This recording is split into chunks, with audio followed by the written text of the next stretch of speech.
Estamos en el estudio de Colosenses. Nuestro tema es no ser engañados ni ser apartados de Cristo.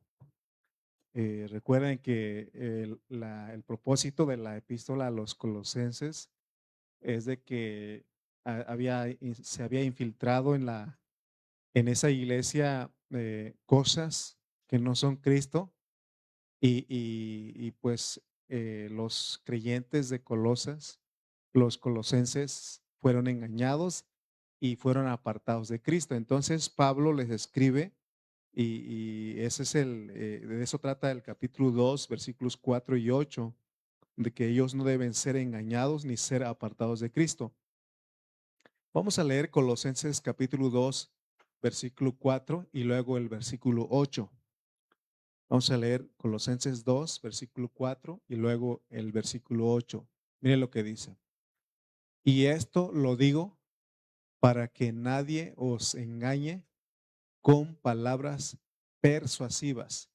Y mirad que nadie os engañe por medio de filosofías y huecas sutilezas, según las tradiciones de los hombres, conforme a los rudimentos del mundo y no según Cristo.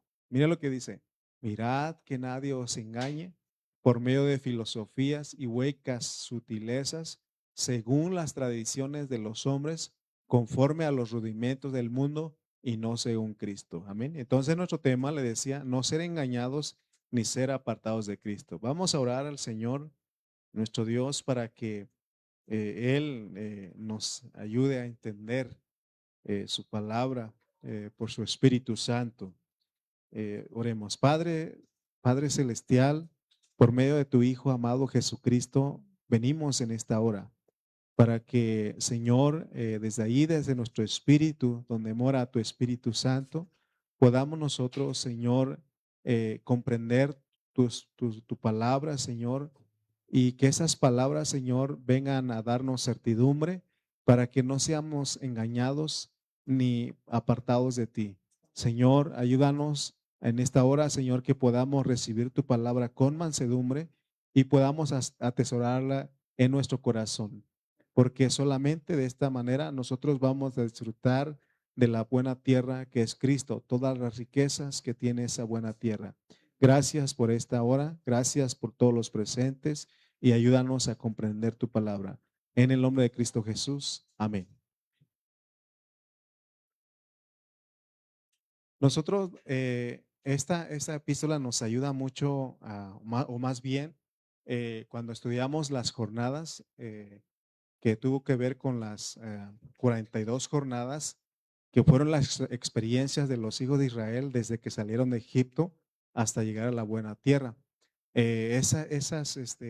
Ah, esas enseñanzas nos ayudan mucho a comprender eh, lo que es Colosenses o lo que Pablo nos está presentando, porque conforme a la tipología, los hijos de Israel disfrutaron a Cristo, porque lo que Pablo enseña, que lo que ellos comieron, que lo que ellos bebieron era Cristo.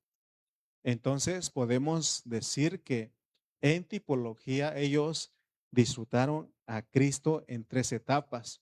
No lo disfrutaron eh, eh, cuando tiene que ver con nuestra vida como cristianos. Cuando nosotros somos recién nacidos, no nos dan todo, nos dan una parte.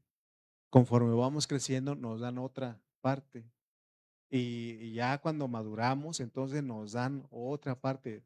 Más o menos podemos decir que los hijos de Israel disfrutaron a Cristo en tres etapas. Primero en Egipto, luego en el desierto y luego cuando entraron a la buena tierra. No fue la misma comida. Ahorita vamos a descubrir que en Egipto ellos comieron algo diferente. En el desierto otro tipo de alimento, pero cuando entraron a la buena tierra, ahí disfrutaron de todas las riquezas que había en la buena tierra. ¿Qué fue lo que ellos disfrutaron o comieron en Egipto? La Pascua. ¿Se acuerdan de eso? Eh, eh, ¿Se acuerdan que Dios iba a mandar juicio a los egipcios?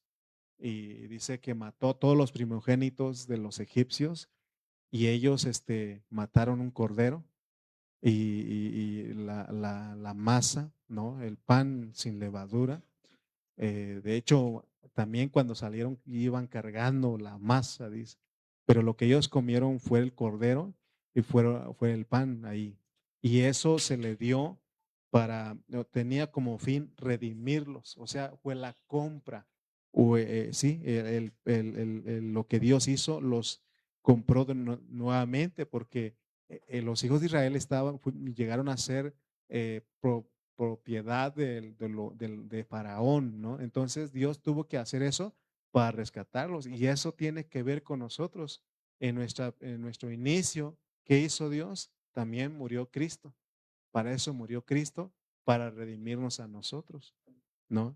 Pero ya cuando ellos llegan en el desierto, pero antes de eso, lo que comieron, lo que disfrutaron en Egipto, tenía como fin redimirlos.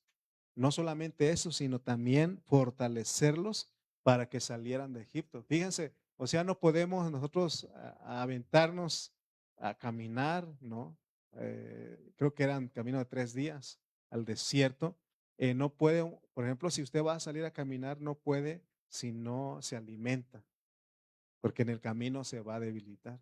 Entonces es importante la alimentación, ¿no? Entonces Dios lo primero que hace es les da a comer la Pascua y entonces para que ellos fueran redimidos y fueran fortalecidos para que salieran de Egipto. Ya cuando ellos iban en el desierto, el pueblo de Dios fue sustentado con maná. ¿Se acuerdan del maná que salía? Era como semilla de cilantro, dice, que caía, ¿no? Y de ahí ellos comían. Y eso los capacitó para construir el tabernáculo de Dios y para llevarlo como testimonio, porque tenían que hacer un tabernáculo. Y ese tabernáculo ellos lo llevaban cuando se movían en cada jornada, tenían que cargarlo. Había gente designada para cargar el tabernáculo de Dios. Después del desierto, cuando ellos ya entran en la buena tierra, los hijos de Israel empezaron a disfrutar del rico producto de la tierra. ¿Se recuerdan qué había en esa tierra? Uvas, granadas, higos, pero también dice que fluía leche y miel, ¿no? Todo lo que y eso tiene que ver con Cristo. Ese es el disfrute de Cristo. Y ahora, ¿por qué Dios les permitió comer esto? O más bien, ¿por qué tenían que comer esto? Porque esto les permitía construir, o más bien les permitió construir el templo y obtener un testimonio más sólido. Porque ya cuando entraron a la buena tierra, sí pudieron construir el templo. Amén. Entonces, según la tipología, diríamos que el templo edificado en la buena tierra es el enfoque del propósito de Dios en la tierra. Dios desea obtener entre su pueblo escogido una morada que lo exprese. Por eso nosotros somos una casa, pero conforme Dios está obrando, está trabajando, llegamos a ser nosotros una ciudad. Y dice que Él mora con nosotros. Esa ciudad que es la Nueva Jerusalén expresa en totalidad a Dios, pero ahorita somos esa casa. Somos como una casa, la cual, dice la casa de Cristo, la cual somos nosotros, dice. Somos los que expresamos, pero no se ha manifestado totalmente como Dios quiere. Dios está trabajando, pero, pero quiero que vean ustedes que ese es el propósito de Dios. El propósito de Dios no se cumple al disfrutar a Cristo como el Cordero Pascual en Egipto, ni tampoco cuando le disfrutamos como el maná en el desierto. Su propósito únicamente se cumple cuando su pueblo disfruta a Cristo como la buena tierra. Por eso hay la necesidad, urge la necesidad de que nosotros crezcamos, de que nosotros maduremos para que disfrutemos a Cristo como la buena tierra. Entonces, cuando sabemos disfrutar a Cristo como la buena tierra, no nos hace falta nada, no nos hace falta nada. Hay una necesidad urgente de que el pueblo, de que los cristianos crezcamos y maduremos. Que todos nuestros hermanos que están acercando a esta iglesia, que ellos vean esa visión, esa carga de que todos crezcamos, que maduremos. Amén. Por eso nosotros hemos enseñado cómo orar, Señor, concédenos el crecimiento. Porque Pablo también dice en Efesios que si nosotros no crecemos, podemos ser engañados, podemos ser llevados por doquiera de todo viento de doctrina. Ahora, en Primera de Corintios vemos que Pablo se relacionó con los corintios conforme a las dos primeras etapas. ¿Cuál? De la Pascua en Egipto y el maná en el desierto. Y no conforme a la tercera. Él no relacionó a los corintios de que ellos estaban disfrutando la buena tierra. En Primera de Corintios 5:7, Pablo dice, porque nuestra Pascua, que es Cristo, fue sacrificada. Entonces, se dan cuenta que ahí él habla, ahí en Primera de Corintios 5:7, de que Cristo es nuestra Pascua que fue crucificada. Y ya si vamos más adelante, en el versículo siguiente sería el 8, y él nos exhorta a que celebremos la fiesta. Dice, así que celebremos la fiesta. Entonces, no con la vieja levadura, ni con la levadura de malicia y de maldad, sino con panes sin levadura, de sinceridad y de verdad. Pablo estaba diciendo que los corintios estaban disfrutando solamente dos etapas, no estaban disfrutando a Cristo como a la buena tierra. Estos versículos aluden al disfrute que se tiene de Cristo como la Pascua en Egipto. Y más adelante en 1 Corintios 10, 3 y 4, Pablo habla del alimento y bebida espiritual, lo cual hace referencia al disfrute que se tiene de Cristo en el desierto. Mire, y todos comieron el mismo alimento espiritual. Esta es la segunda etapa. Y eso ellos lo comieron en el desierto. Esta es la segunda etapa. Versículo 4. Vamos a leer, dice, y todos vivieron la misma bebida espiritual, porque bebían de la roca espiritual que los seguía y la roca era Cristo. O sea que todo eso que le pasó a los hijos de Israel desde que salieron de Egipto, cuando comieron la Pascua para ir al desierto, Pablo le está diciendo que era Cristo. La Pascua es Cristo. La bebida, la roca que lo seguía era Cristo. El maná es Cristo, pero no es suficiente. No es suficiente. Hay que anhelar entrar a la buena tierra y disfrutar del fruto de las riquezas de la buena tierra. Amén. Entonces vemos que en Primera de Corintios no se menciona la tercera etapa del disfrute de Cristo, pero en Colosenses vemos que Pablo consideró que los creyentes se hallaban en esa etapa en cuanto a su disfrute de Cristo. O sea que los colosenses ya estaban en la tercera etapa. Qué bonito, ¿no? Que Dios le diga a la iglesia tultiplense, no solamente están en la primera, en la segunda, sino en la tercera etapa. Oh, significa que ya estamos creciendo, hemos madurado, ¿no? Pero, ¿qué pasa si nos dice como los corintios? Solamente están en las dos etapas, no han entrado a la buena tierra.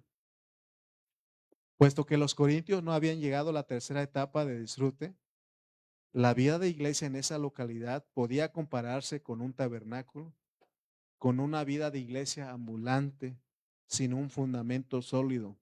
En cambio, la vida de iglesia que presenta Efesios, Colosenses y Filipenses corresponde al templo. Es decir, es una vida de iglesia fija y con fundamento sólido. Por eso les decía que hablaba de la certidumbre. Cuando nosotros llegamos a esta etapa, no hay nadie que nos mueva, no hay nadie que nos engañe. Por eso necesitamos orar, necesitamos decir, orar, Señor, concédenos el crecimiento, fórmate en nosotros, por favor. Tenemos que aprender a orar de esa manera. Amén. La vida de iglesia que vemos en Colosenses y en Efesios es más sólida que la que se observa en Primera de Corintios, ya que el disfrute que se obtiene de Cristo en dichas epístolas no está en un nivel elemental. ¿Se recuerdan lo que decía el escritor de Hebreos? Dice que vamos adelante a la perfección, dice, no echando otra vez el fundamento, o sea, al nivel elemental. Hay que ir más adelante, hay que ir a la perfección. Podemos notar que no solamente se disfruta a Cristo como la Pascua o el maná, esto es en Colosenses, sino como la buena tierra, como la porción. ¿Se acuerdan que hablamos de la porción de los santos? Tal vez en la actualidad algunas iglesias disfruten a Cristo conforme a la primera o la segunda etapa, mientras que otras lo disfrutan conforme a la tercera etapa. Debemos de anhelar, disfrutar la buena tierra, que es la de tercera etapa. Si hemos de entrar en la buena tierra, tenemos que conquistar. Mire, para que ellos pudieran entrar a la buena tierra, tuvieron que conquistar. ¿Se recuerdan cuáles fueron los últimos enemigos? Antes de entrar a la jornada número 42, hubo muchos enemigos, pero no solamente, pero todavía faltaba, porque ahorita nos vamos a dar cuenta que todavía hay enemigos que se tienen que conquistar, que se tiene que subyugar, o sea, someterlos. Y estos enemigos son tipificados por las 7 tribus que vemos en Deuteronomio. O sea, son 12 tribus de los hijos de Israel.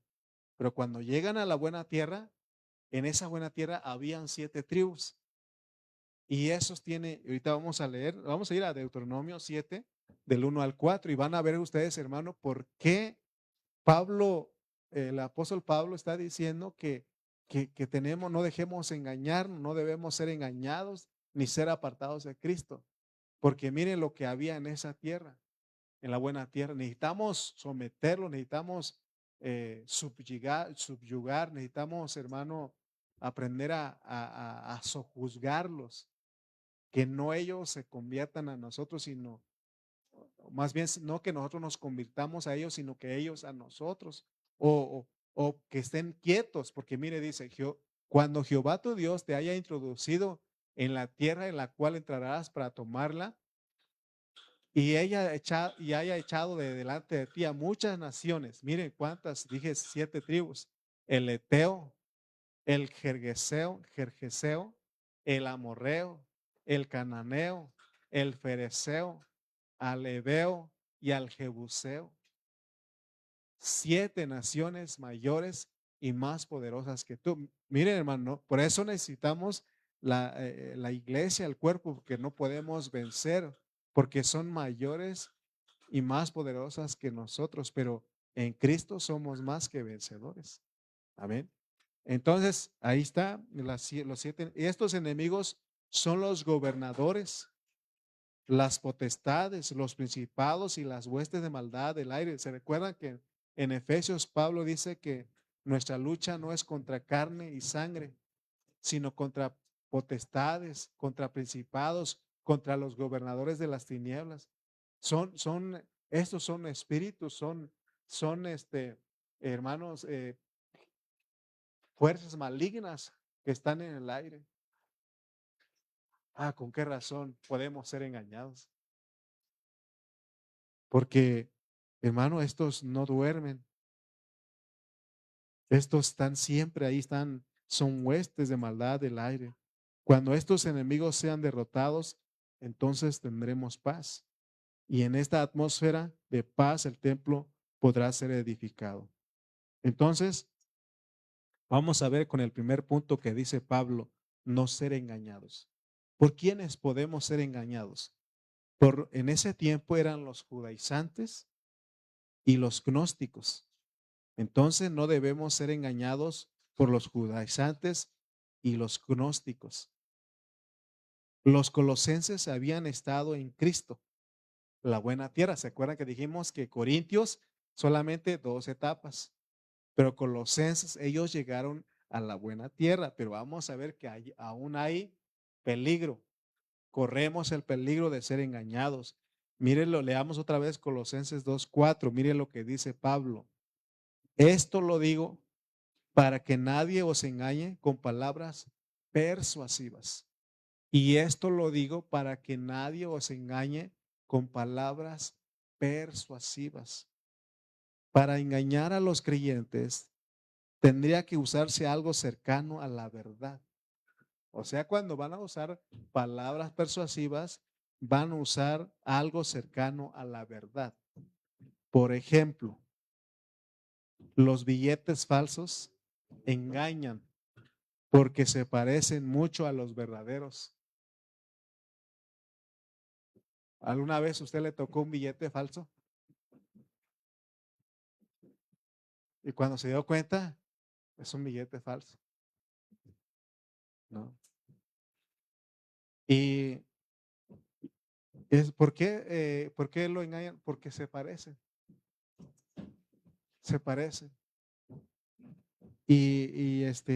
Están casi idénticas al verdadero. Por eso ¿quiénes a quiénes no los engañan? A los trabajadores de los bancos. Esos están diestros para identificar lo que no es verdadero. O sea que los entrenan a los trabajadores de los bancos y ellos les enseñan cuáles son los verdaderos. Entonces ellos saben tocar, no sé si los han visto. Hay lugares donde con un marcador, ¿no? Y ahí se muestra si es verdadero o falso. Pero los del banco, ustedes no van a ver, no los van a ver con un marcador. Ellos ¿no ve cómo lo hacen? Hace poquito fui a depositar unos milloncitos, no se crean. No, pero no, cuando uno va a depositar un dinerito ahí, y los acomodan. Hay una forma se acomodan los billetes y se dan cuenta y cuando es falso, rápido lo identifican. Pero ¿a quiénes los engañan? A los que no están ejercitados, a los que no tienen la certidumbre. La gente jamás se dejaría engañar por dinero que parezcan falsos. De la misma manera, los colosenses fueron engañados por observancias y prácticas que se asemejaban mucho a la experiencia que se tiene de Cristo. Porque, ¿quiénes son los judaizantes? ¿Qué es lo que estaban tomando? ¿No estaban tomando el Antiguo Testamento? Pero se recuerda que Jesús en los evangelios dijo que no se puede echar vino nuevo en odre viejo, porque no se pueden conservar. Pero ellos usaban la ley para decir se tiene que hacer esto. Se recuerdan que en Hechos narra que hubo un concilio y donde se dijo que no tenían que ellos, que a fuerzas querían que los gentiles se circuncidaran, que guardaran el sábado. Pero luego hubo un concilio donde dijeron solamente les pidieron tres cosas: que no, se dieran a la fornicación, que no se dieran a comer sacrificado los ídolos, ni de sangre, ¿no? Ni de ahogado, ¿no?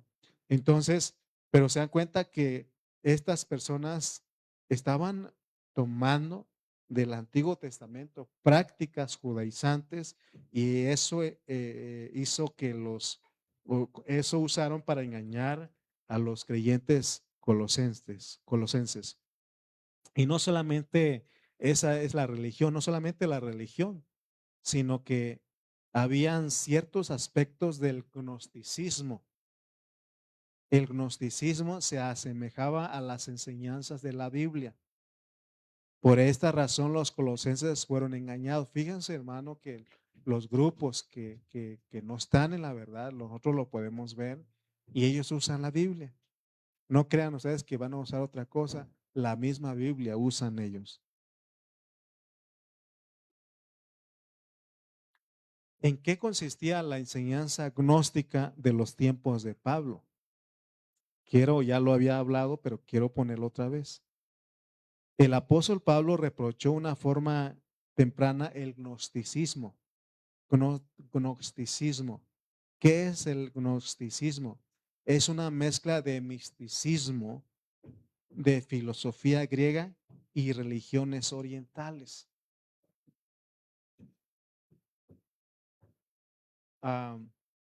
Por ejemplo, aquí ellos habían metido culto a los ángeles. ¿Quién enseña que tenemos que orar a los ángeles? La otra vez les he dicho, ¿no? Por ejemplo, la oración de mi ángel de la guarda. ¿Y usted alguna vez hizo esa repetición? Sí, porque ¿quién es una tradición? Lo estaba enseñando la religión popular y uno dice, pues es que ellos lo enseñan. Amén. Entonces el gnosticismo, esta corriente enseñaba que la salvación se lograba mediante un conocimiento secreto y exclusivo. Y aún ellos enseñaban que el mundo material era malo y decían que Jesús no poseía un cuerpo humano real. La Biblia dice que Él se encarnó. Él, Juan dice que lo vimos, lo palpamos, lo tocamos, ¿no? Entonces es muy fácil ser engañados por algo que se parece mucho a lo auténtico. Hoy lo que está pasando, por una falsificación que es casi idéntica a lo real. Uno a veces dice, pero es que están usando la Biblia, es que están haciendo lo mismo que nosotros. Hay hay un grupo, ¿no? Es que es la religión tradicional que ya cantan las mismas alabanzas que nosotros, escuchan las mismas alabanzas que nosotros. Sin el discernimiento apropiado es muy difícil ver la diferencia entre las enseñanzas del Nuevo Testamento y enseñanzas éticas como las de Confucio. ¿Usted sabe quién es Confucio? Fue un filósofo, un pensador chino. Y las enseñanzas de Confucio se centran en la ética, el humanismo y el orden social. ¿Se dan cuenta que hoy están metiendo mucho el humanismo en la política? Miren de dónde viene todo eso. Y nosotros a veces defendemos a capa y espada a todos esos personajes que hablan del humanismo. ¿Mm? Alguien dijo que las enseñanzas éticas de Confucio eran iguales a algunas enseñanzas de la Biblia. Por ejemplo, la Biblia enseña que las esposas deben someterse a sus maridos, pero Confucio enseñaba una sumisión triple. Primeramente, decía Confucio, una mujer debe someterse a su padre, luego a su marido y después, en caso de fallecer el esposo, a su hijo. En cuanto a la sumisión, las enseñanzas de Confucio y las enseñanzas de la Biblia parecen ser idénticas en principio. Si no tenemos discernimiento, es posible que las enseñanzas éticas parecidas a las de la Biblia nos desvíen de Cristo. Por eso vamos a decir, pero están usando la Biblia. Están hablando la palabra de Dios. Yo escuché a un predicador muy famoso de Estados Unidos hace tiempo que él decía que todas las religiones son buenas. Dice, pues todos nos llevan a Dios, así dijo. Y tenía una iglesia, mega iglesia, hermano. Usted va a ver eso y a veces uno dice, es que creo que es la verdadera porque tiene mucha gente. Acuérdate, porque lo falso y lo verdadero parecen idénticos. Por eso Pablo, a través de esta epístola, nos está enseñando a nosotros a que sepamos discernir, a que aprendamos a discernir, a que nosotros, hermano, no seamos engañados ni apartados de Cristo, porque ese engaño te lleva a apartarte de Cristo. Muchos aspectos de la religión judía son muy buenos, como por ejemplo las reglas dietéticas. Ahí en Levítico 11 usted va a encontrar todo lo que se podía comer y no se podía comer. Y el mandamiento de guardar el sábado también está ahí. Pero el Nuevo Testamento enseña que las prácticas del Antiguo Testamento, incluyendo el sábado, era una sombra de realidades espirituales que se cumplieron a través de Jesús. Porque ¿quién es nuestro verdadero Shabbat, nuestro verdadero reposo, nuestro verdadero sábado? Cristo.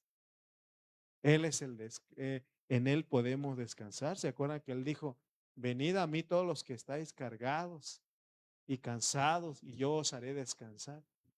Él es solamente es una sombra. Él es el verdadero sábado, pero hay quienes no lo ven así. Para los cristianos, el verdadero descanso no es un día específico, sino la salvación obtenida por medio de la fe. Si no vemos esto claramente, podemos ser engañados por la enseñanza de los adventistas. ¿Quiénes son los adventistas? Se llaman adventistas el séptimo día. También por los bautistas del séptimo día. También por los mesiánicos, otro grupo que anda en ese tiempo engañando a cristianos, volviéndolos a la ley. Ellos dicen que el sábado sigue vigente y dicen que ellos lo guardan como un mandamiento moral porque dicen que esa palabra es, Dios la dio como algo perpetuo. Así lo dicen y usan versículos y si uno no tiene la plena certidumbre del conocimiento de Jesucristo, uno dice, entonces tenemos que guardar el sábado. Nosotros conocemos a hermanos que estaban en la iglesia, ellos habían convertido a Cristo, hermano, y ellos fueron engañados. Ya después me hablaban para persuadirme. Me decían, Lalo, ¿qué estás haciendo ahí? Empezaron a hablar más del pastor Carrillo, del pastor Cayetano. Eso decía la esposa de este hermano, Carrillo, tanto conocimiento y no sabe nada. Imagínense hasta qué llegó eso y el hermano ahora está perdido en el mesianismo y se dejó crecer la barba con el gorrito. Hermano, los judaizaron. Y uno dice, no pasa nada. Yo me acuerdo de una hermana que estaba con nosotros, que estaba escuchando todas esas enseñanzas de un Roe Palacio de Tehuacán, Puebla. Y le dijimos, hermana, sálgase de ahí, ¿qué está haciendo usted? No, pues es que tiene profecías. Sí, pero te va a llevar y al rato vas a hacer te va a judaizar, ¿no? Y nos va a criticar porque comemos chicharrón, camarón, ¿no? Ellos no comen nada de eso. Ustedes lean el Levíticos y Levíticos sí dice que no hay que comer puerquito. ¿Y qué tal el sábado? Digo, el domingo estuvimos comiendo, ¿no? Hasta tacos al pastor estuvimos comiendo. Pero ya Pablo viene y dice que todo es, o sea, es sombra, pues, es sombra. Amén. Entonces, estos ejemplos muestran que ciertas observancias y enseñanzas son semejantes a algunos aspectos de la salvación. Fue por esto que los creyentes de Colosas fueron engañados por observancias judaicas y enseñanzas paganas y permitieron que éstas se difundieran por la vida de la iglesia. Por eso hay una intercesión los lunes y martes. Hay una intercesión los lunes y martes. Estamos orando. Señor, usa al pastor, usa a los que predican. Señor, oramos por por la enseñanza de los jóvenes, de los niños, todos, porque hermanos, si no hay cuidado, podemos ser engañados y llevarnos a otro rumbo, la cual no es el propósito de Dios. Pablo empieza en Colosenses 2:4 y dice, y esto lo digo, y esto lo digo. Esto se refiere a lo que dicho en los versículos 2 y 3. ¿Qué dijo el 2 y 3? Vamos a, Johan, por favor, el 2 y 3, ¿me puedes poner? Colosenses 2 y 3. O sea, los versículos anteriores al 4. Dice, para que sean consolados sus corazones. Ya entendimos eso. ¿Por qué? Porque habían sido dañados, unidos en amor, hasta alcanzar todas las riquezas de pleno entendimiento, a fin de conocer el misterio de Dios, el Padre y de Cristo. Versículo 3.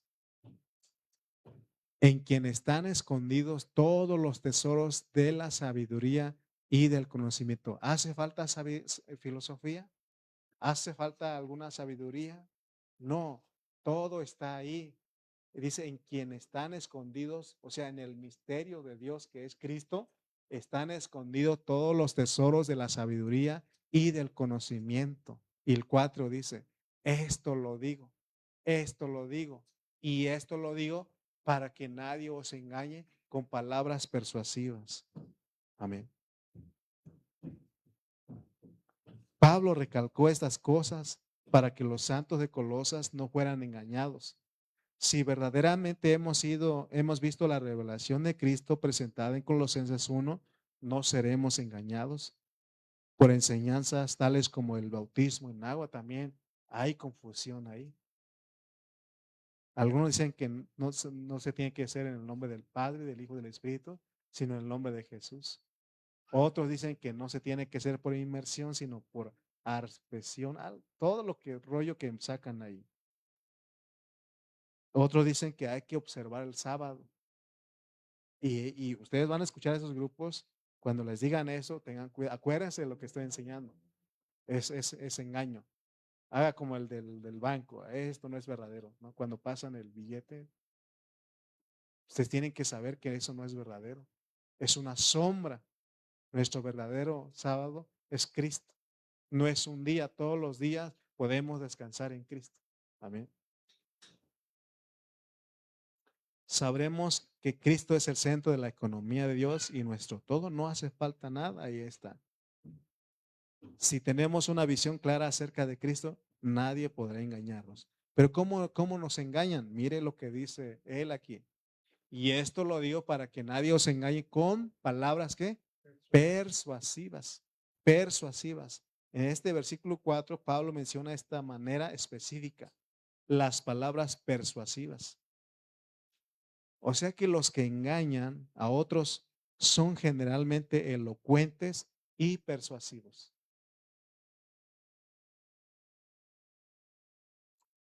Hermano, van a venir con palabras persuasivas, convincentes. Y por eso ejercitemos nuestro espíritu para discernir. Tengamos mucho cuidado de la elocuencia, de la elocuencia. No digo que no sepamos hablar, debemos de aprender a hablar, pero la elocuencia, mire a dónde lo lleva aún. Porque se recuerdan que Apolos era un varón elocuente en palabras, dice, pero dice que lo encomendaron a Cristo. O sea que porque él estaba predicando y era un varón elocuente, dice, en palabras, pero dice que lo encomendaron, agarró ¿cómo se llama? Priscila y Aquila, ¿se acuerdan? Lo agarraron y lo encomendaron a Cristo. O sea, sí te sirve, por eso hemos dicho que sí nos sirve el estudio, pero también no hay que confiar en el estudio. Amén. Por eso Pablo llegó a decir que todo lo que he logrado lo tengo por basura para ganar a Cristo. Amén. Entonces, veamos porque tengamos cuidado de la elocuencia.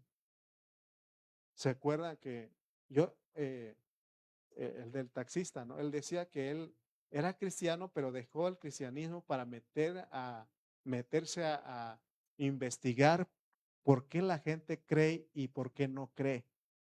Hace tiempo escuché a otro pastor que estuvimos colaborando y él decía, estoy, ah, quiero hacer un tesis, me decía, porque él tenía muchos títulos. Voy a estudiar esto para saber por qué la gente no cree. ¿Usted cree?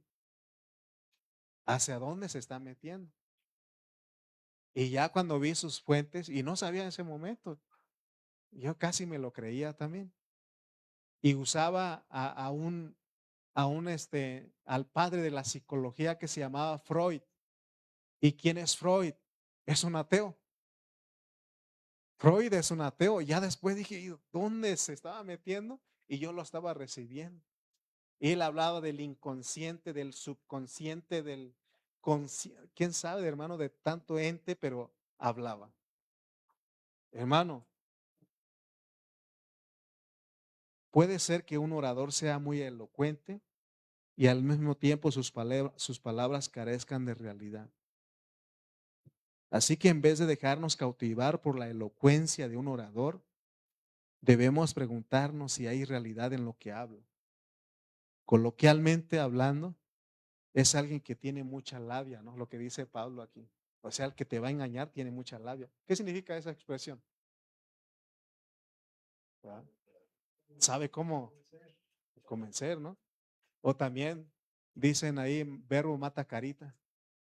¿Pues han escuchado esa también? Verbo mata carita. ¿Por qué dicen eso? A ver.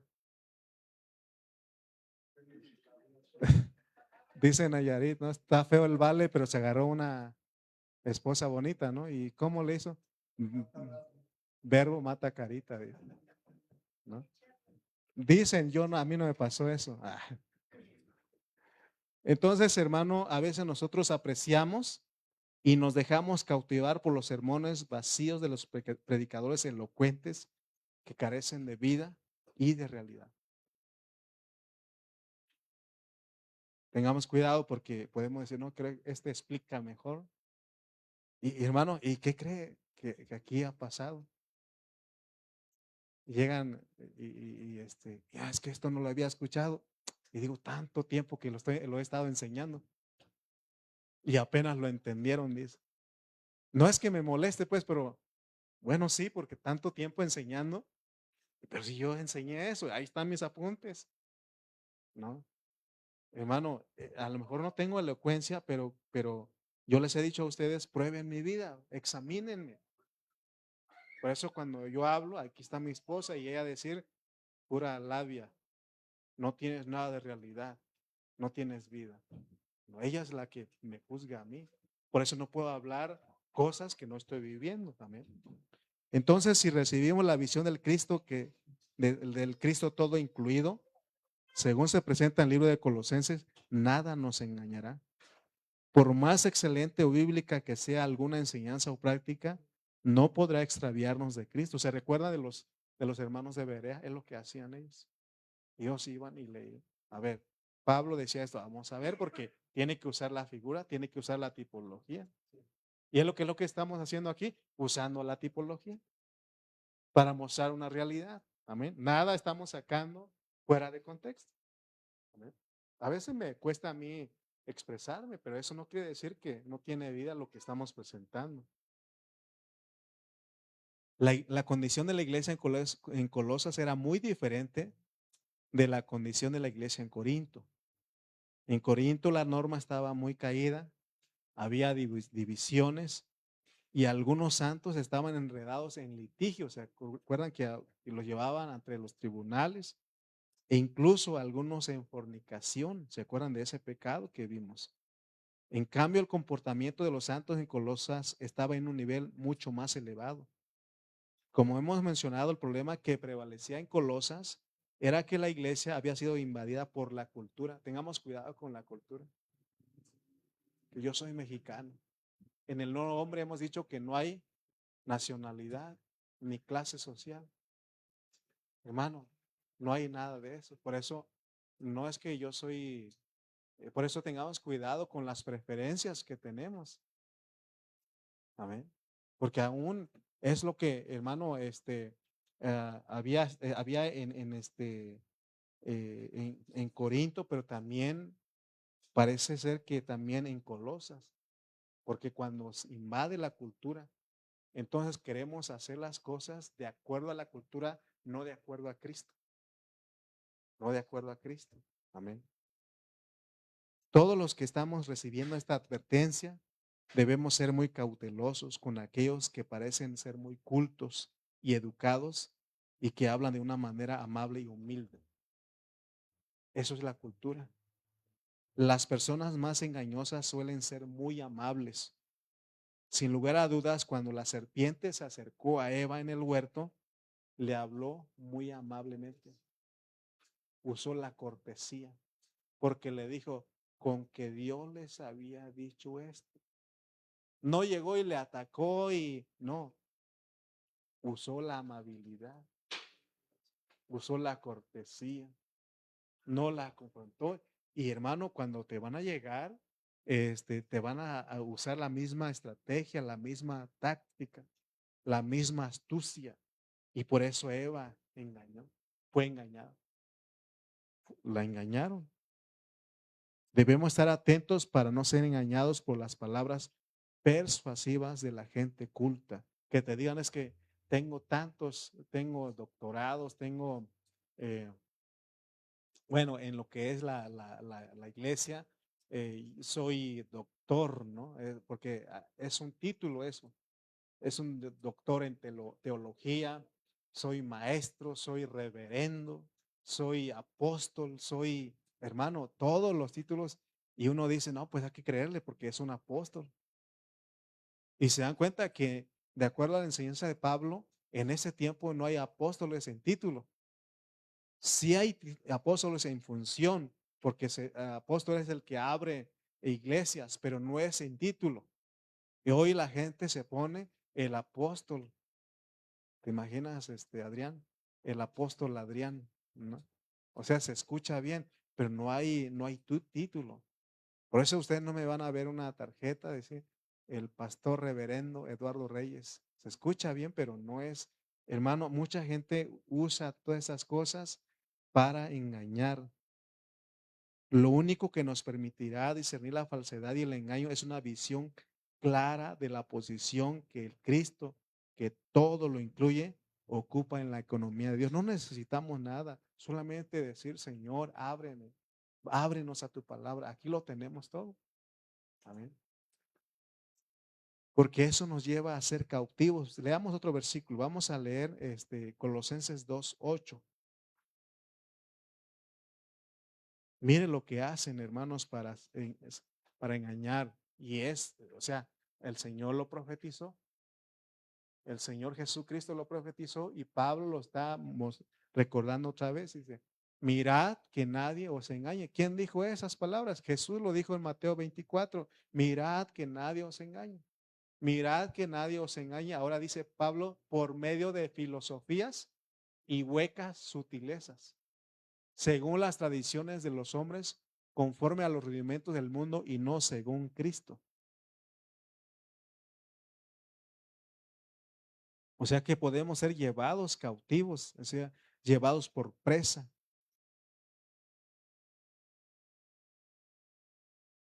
Miren, yo no tengo miedo de que los hermanos de repente visiten otras iglesias, pero sí les digo, ten cuidado, porque cuando alguien eh, tener preso a los hermanos que es que estás haciendo algo que no está bien. Los tienes engañado y no quieres que otros sepan.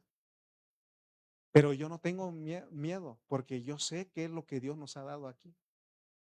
Sé que Dios nos dio aquí.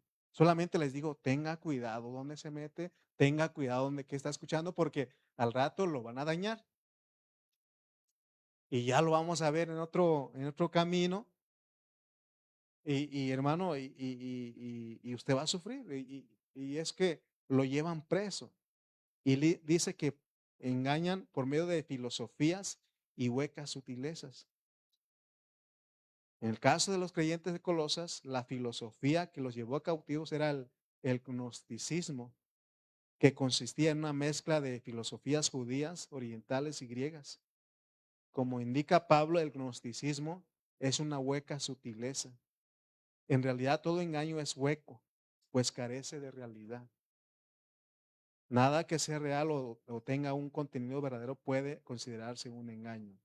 Y usan también, eso viene a ser según las tradiciones de los hombres, dice Pablo. En este versículo, la filosofía y las huecas sutilezas son según las tradiciones de los hombres, conforme a los rudimentos del mundo y no según Cristo. Las enseñanzas gnósticas que había en Colosas se originaban en las tradiciones de los hombres. No se basaban en la revelación de los escritos de Dios, sino en las prácticas y tradiciones de los hombres. ¿Se acuerdan cuando Jesús vino? Los judíos tenían tradiciones. Por ejemplo, el lavar las manos. ¿Se recuerdan que le dije, cómo lo acusaron a él? Era tus discípulos no se lavan las manos y es una tradición que tenemos, ¿no? Eh, pero son tradiciones culturales, aparentemente son buenas. ¿Cómo no? El lavar las manos es buena, pero ellos lo tenían en un acto ya, no es de que vayas ahí y te eches mano, no. lo tenían como algo solemne, ¿no? Amén. Entonces, es necesario tener un discernimiento agudo para no caer en el engaño de las tradiciones del catolicismo y de otros grupos. Debemos seguir el siguiente principio, examinarlo todo a la luz de la Biblia. ¿Que no dijo Pablo en 1 Tesalonicenses 5:21? Dijo, examinadlo todo, retened lo bueno. Examinadlo todo, retened lo bueno. Miren, hermanos, ahí está, examinadlo todo, retened lo bueno. Y algunos agregan y desechad lo malo, pero no dice eso, ya lo agregaron. Pero dice examinadlo todo, retened lo bueno. Ok. Eh, Debido al tiempo que nos ha tocado vivir, debemos poner a prueba cada mensaje que llega a nosotros, porque hoy te llega, hermano, ¿no? Te llega los escritos y ahora son reenviados por Facebook, por WhatsApp, por todos los medios y necesitamos, hermano, poner a prueba cada mensaje que llega a nosotros, porque ahora todos te mandan, ¿no?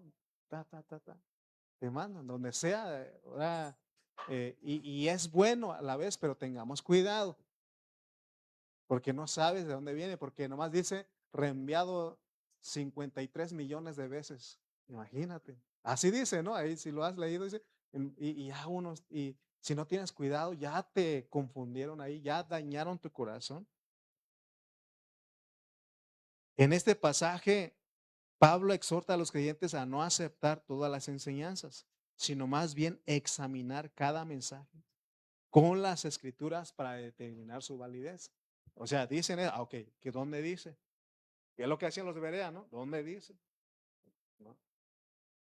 Lo único que nos debe importar es la revelación directa que Dios nos da en su palabra santa y no algo conforme a las tradiciones de los hombres. No debemos aceptar ninguna tradición de hombres que no corresponda a la revelación divina contenida en la Biblia. Por ejemplo, los católicos romanos de hoy están atados a sus tradiciones. En lugar de recurrir a la Biblia o a lo que Dios dice, a menudo se basan en lo que la iglesia dice o en lo que enseñan los sacerdotes y las monjas.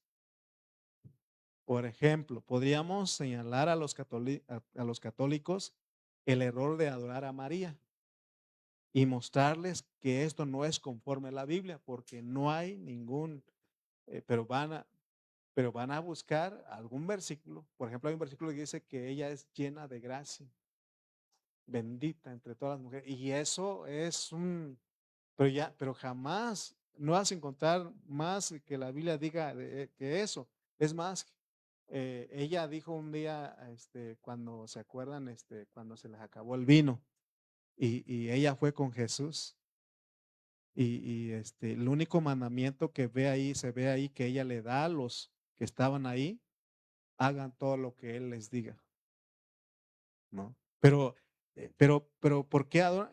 Es porque la contestación de ellos es que el culto a María es conforme a la enseñanza de la Iglesia Católica, porque ellos tienen ¿cómo se llaman esos libros? El catecismo, tienen, y son los concilios de ellos que dijeron, hay que hacer esto. Y eso es la tradición según los hombres, no lo que dice la Biblia. Hay un pariente que está metido en eso y me metí a su perfil de Facebook. Entonces, y mire lo que dicen ellos. La iglesia católica es la iglesia que nació hace más de 2000 años.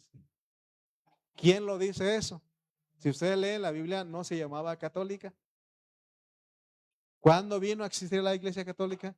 Cuando Constantino, ¿verdad? Oficializó y de hecho así se llama, Iglesia Católica Apostólica Romana, su nombre lo dice. Pero ellos, no, es la iglesia, ustedes los protestantes, ustedes los separados, ustedes son los que son recién, ¿no? Así dicen. ¿Y quién lo enseña eso? Según ellos, según sus estatutos, según sus libros. Pero se dan cuenta en la Biblia no aparece eso. Otras tradiciones católicas consiste en alumbrar imágenes y en ofrecer oraciones a los santos para acortar el tiempo en el purgatorio a algún pariente. En estos días, este, uno de mis primos, bueno, mi tía la mayor falleció hace 7 años, me parece, 7 u 8 años, y mi primo vive aquí en Tultepec. Al fin no entra a escuchar la prédica. Entonces, él va a ir a Oaxaca. Él va a ir a hacer, no sé si es el 7.º año o el 8.º año, no sé cómo está eso. Ustedes qué saben de eso, que ya ve que hacen a los 30 días, a los tantos años y dice él, este es el último que vamos a hacer. ¿Y qué hacen ahí? Hacen un rosario, llaman al cura o el que hace todo eso y hacen. ¿Dónde dice eso en la Biblia? Es una tradición de los hombres. Por eso nosotros tengamos cuidado porque puede haber tradiciones de los hombres, ¿no? Tradiciones de los hombres, o sea, porque entonces ya se va a volver una práctica. Ahora, se recuerdan que nosotros aquí eh, hemos dicho, no celebramos fechas, sino hechos. Porque si no alguien dice, entonces usted se está contradiciendo. Hermano, mire, si usted es un hermano que cumple años en tal día y no le hicieron y usted se enojó y porque no lo felicitaron, usted, hermano, está siguiendo, primeramente es supersticioso y usted está siguiendo una tradición de los hombres. No, yo un día bueno, no quería ventilar a mi esposa, pero un día se le olvidó que era mi cumpleaños. No, pues imagine cómo andaba yo. Bien enojado. Y hasta esos días ya no lo traigo porque ya entendí. Y se lo saco, se lo repito, se lo recuerdo. ¿Te acuerdas que te olvidaste de mi cumpleaños? Y no me felicitaste, ¿no? Hermano, esos son tradiciones de hombres. No, mira, si te felicitan otro día, recíbelo. No es la fecha. Ahora, dicen, entonces el Día de las Madres, el Día de los Padres, es más, nosotros lo hacemos otro día y lo hacemos diferente. De verdad, lo hacemos diferente. ¿O ustedes creen que lo hemos hecho igual que las tradiciones mundanas? Ni sé cómo lo hacen ellos. Bueno, en lo que hacen el pueblo es de que los niños hacen bailables, hacen todo eso, pero no lo hacemos aquí. Usamos la palabra de Dios, ¿sí o no? Oramos y hacemos algo aquí para los varones, para los niños, pero, o sea, porque si no nos vamos a, entonces ya ir al extremo, entonces no hay que hacer nada, no, no, o sea, hay que tener cuidado, o sea, tampoco, si algún día no se hace el Día de las Madres, no se sientan las mamás, ¿me explico? Y si no se hace un Día de los Padres, ni se sientan los papás, ¿me explico? Porque no estamos siguiendo tradición de los hombres, ¿me explico? O sea, si se hace, gracias a Dios, y es más, hemos tenido cuidado de no hacer en la fecha para que no digan. Pero sí la Biblia dice que tenemos que alabar a nuestros padres, ¿verdad? Y como iglesia, como no podemos, es como algo que tenemos que estar haciendo no solamente un día, todo el tiempo. Todo el tiempo tenemos que honrar a nuestros padres. Tenemos que premiarlos. Todo el tiempo. Amén. A nuestros padres, a nuestras madres, tenemos que premiarlos todo el tiempo. Pero como iglesia se presta, pues, para que usted no se le antoje ir allá, ¿no? Es que en la iglesia no hace nada de eso, entonces me voy. No, entonces lo hacemos algo, pero lo hacemos a la Biblia porque usamos a Cristo, usamos la Biblia. Ese día que una hermana estuvo predicando, ¿no? A las mamás.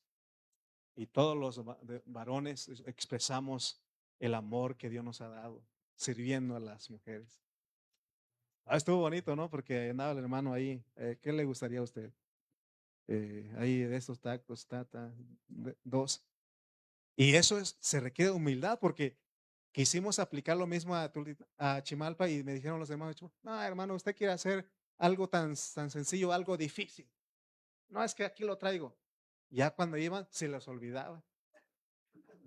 La hermana fulano pidió una pierna de pollo y le dieron el huacal, me imagino. Se trata de, hermano, pero yo quiero que ustedes vean que no estamos siguiendo tradiciones de hombres. Es un detalle que quise, no, pues está bien, no lo voy a imponer. Y aquí, ¿no? Aquí los hermanos tuvieron con su tapita ahí y estuvo bonito, ¿no? Porque no se confundieron. Fulano, ¿qué pidió? Estuvo bonito, ¿no? Hermano Rubén, estuvo bonito. Fernando, estuvo bonito porque dimos una atención, una muestra de amor. Pero vuelvo a repetir, no es una tradición de hombres.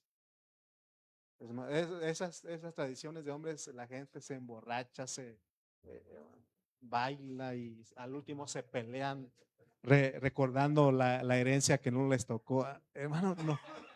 ¿Verdad que no hubo nada de eso? ¿Verdad que no hubo?